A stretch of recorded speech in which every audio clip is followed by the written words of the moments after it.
ये कहानी है बिहार में बसे एक छोटे से गांव की, जहां के लोग खुशी खुशी रहना जानते थे।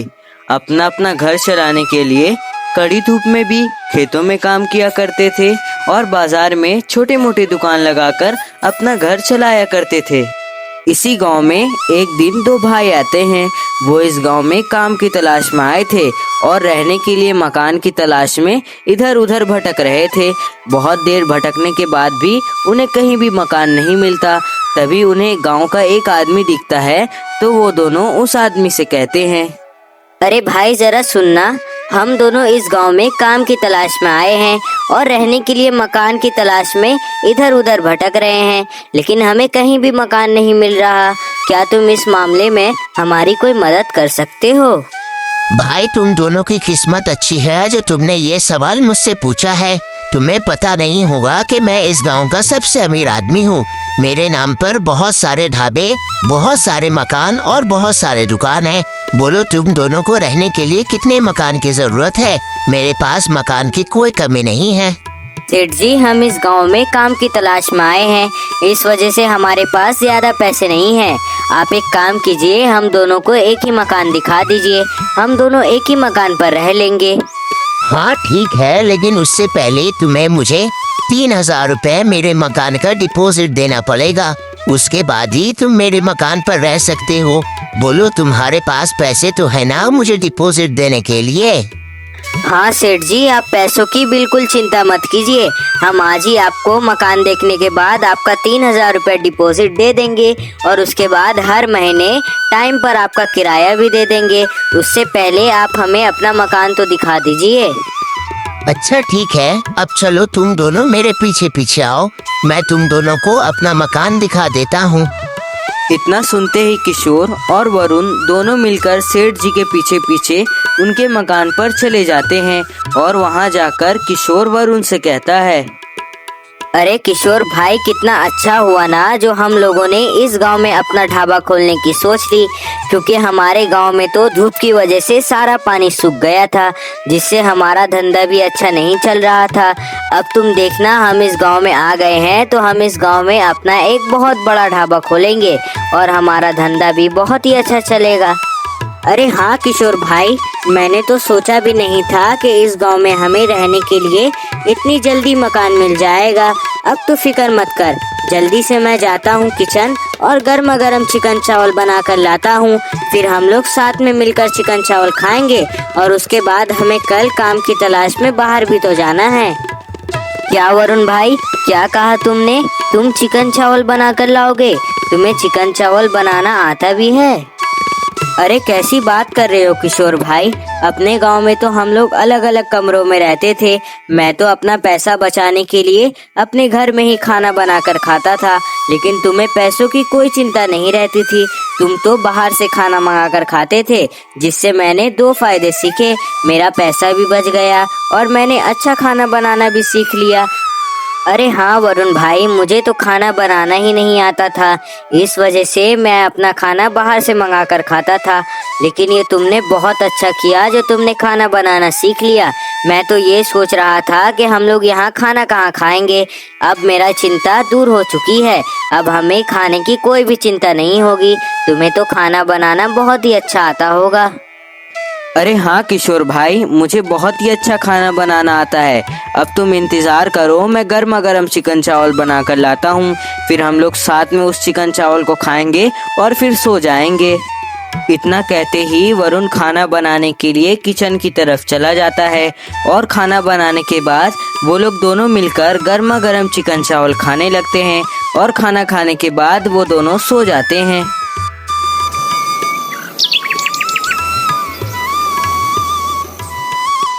अगले दिन किशोर और वरुण काम की तलाश में बाहर निकल जाते हैं।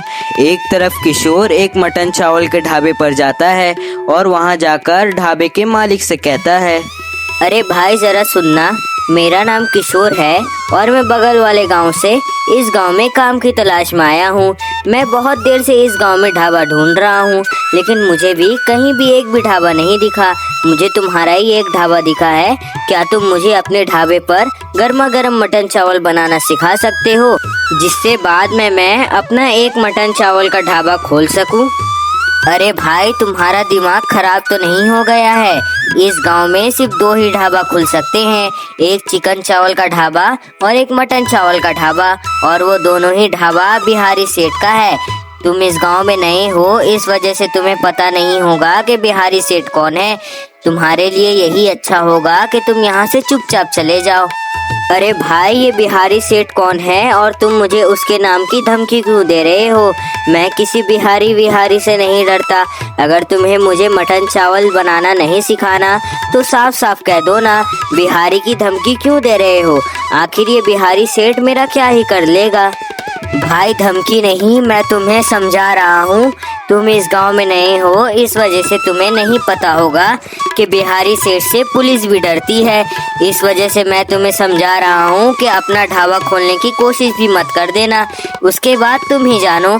मेरा काम समझाने का था और मैंने समझा दिया। इतना सुनते ही किशोर वहाँ से अपने घर आ जाता है। वहीं दूसरी तरफ वरुण भी एक चिकन चावल के ढाबे पर जाता है और वहाँ जाकर ढाबे के मालिक से कहता है, अरे भाई, मेरा नाम वरुण है और मैं बगल वाले गांव से आया हूँ।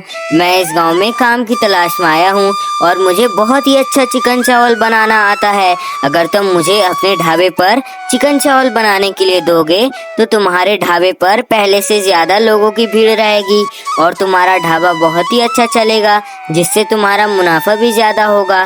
बोलो, मैं कल ही से तुम्हारे ढाबे पर काम करने के लिए आ जाता हूँ। भाई, लगता है तुम इस गांव में नए नहीं ही आए हो। तुम्हें लगता है इस गांव के रूल के बारे में नहीं पता। इस गांव में सिर्फ 2 ही ढाबे हो सकते हैं, एक चिकन चावल का ढाबा और एक मटन चावल का ढाबा, और वो दोनों ही ढाबा बिहारी सेठ का है। और बिहारी सेठ के अलावा कोई इस गांव में अपना ढाबा नहीं खोल सकता और ना ही कोई किसी को मटन चावल या चिकन चावल बनाना सिखा सकता है। उस वक्त वरुण के साथ भी ऐसा ही होता है और वरुण भी वहाँ से गुस्सा होकर अपने घर आ जाता है। घर में किशोर और वरुण दोनों मिलकर गुस्से में बात करते हैं। अरे वरुण भाई, आखिर ये बिहारी सेठ है कौन, जिसके नाम से ही गांव के लोग इतना डरते हैं और उसी के वजह से हमें आज इस गांव में कहीं भी काम नहीं मिला? क्या पता किशोर भाई, आखिर ये बिहारी सेठ कौन है जिससे इस गांव के लोग इतना डरते हैं, लेकिन हमें उससे डरने की कोई जरूरत नहीं है। उसने इस गांव के लोगों को अपनी बहकी बहकी बातों में फंसा कर रखा है। हमसे वो कुछ नहीं कर सकता। आखिर वो हमारा कर क्या ही लेगा? इतने ही में वहाँ बिहारी सेठ आ जाता है। बिहारी सेठ और कोई नहीं, वही आदमी था जिसने इन दोनों को रहने के लिए मकान किराए पर दिया था। तुम दोनों की इतनी मजाल कि आज मेरे ही ढाबे पर जाकर काम मांगते हो, और जब वो तुम लोगों को बिहारी सेठ के बारे में बताते हैं तो तुम लोग कहते हो कि बिहारी सेठ मेरा क्या ही कर लेगा। लगता है तुम लोगों को पता नहीं है कि बिहारी सेठ मैं ही हूँ जिसने तुम्हें रहने के लिए मकान दिया, और तुम मेरे ही पीठ पर छुरी भोंकने गए थे। बस अब बहुत हो गया, जल्दी से ये मेरा मकान खाली करो और मैं कुछ भी नहीं सुनने वाला। अच्छा, तो आप ही है बिहारी सेठ जिससे इस गांव के सारे लोग डरते हैं, और आपके डर से ही इस गांव में सारे लोग एक ही ढाबे पर खाना खाते हैं। बस अब बहुत हो गया। अगर आप सोच रहे हैं कि आपके धमकी से हम डर जाएंगे तो आप ऐसा कभी मत सोचना, क्योंकि आपको हम दिखा देंगे कि हम क्या कर सकते हैं, और हम आज के आज ही आपका ये मकान खाली कर देंगे। आप यहाँ से जा सकते हैं। इतना सुनते ही बिहारी सेठ वहाँ से गुस्से में चले जाता है। तभी किशोर वरुण से कहता है, अच्छा हुआ वरुण, हमें पता चल गया कि बिहारी सेठ ये है, और ये हमें धमकी भी देकर गया है। शायद ये हमें जानता भी नहीं है। अब हम कल से अपना मटन चावल का ढाबा खोलेंगे। हम भी तो देखते हैं कि हमारा मटन चावल का ढाबा ये कैसे बंद करता है। इसकी छोटी मोटी धमकियों से हम डरने वाले नहीं। अगले दिन से ही किशोर और वरुण गांव में अपना एक छोटा मोटा सा मटन चावल का ढाबा खोल लेते हैं और उसमें वो दोनों ही मिलकर मटन चावल बनाकर बेच रहे होते हैं। बहुत देर बीत जाते हैं। कुछ देर के बाद 2 लोग वहां आते हैं और वहां आकर किशोर और वरुण से कहते हैं, अरे वाह, बिहारी ने और एक अपना मटन चावल का ढाबा खोल दिया और गांव में किसी को बताया भी नहीं। भाई यहाँ भी मटन चावल पहले की तरह महंगा ही बिक रहा है क्या, कि बिहारी ने कुछ सस्ता भी सोचा है? अरे नहीं भाई, लगता है तुम लोगों को कोई गलत फैमिली हो गई है। ये ढाबा बिहारी का नहीं, ये ढाबा हम दोनों भाइयों का है। बिहारी ने हम लोगों को धमकी दी थी ना कि तुम लोगों के अंदर अगर दम है तो तुम लोग अपना ढाबा खोल कर दिखाओ। इस वजह से आज से ही हम लोगों ने इस गांव में अपना मटन चावल का ढाबा खोल लिया। अब हम भी तो देखे आखिर बिहारी हमारा क्या कर लेता है।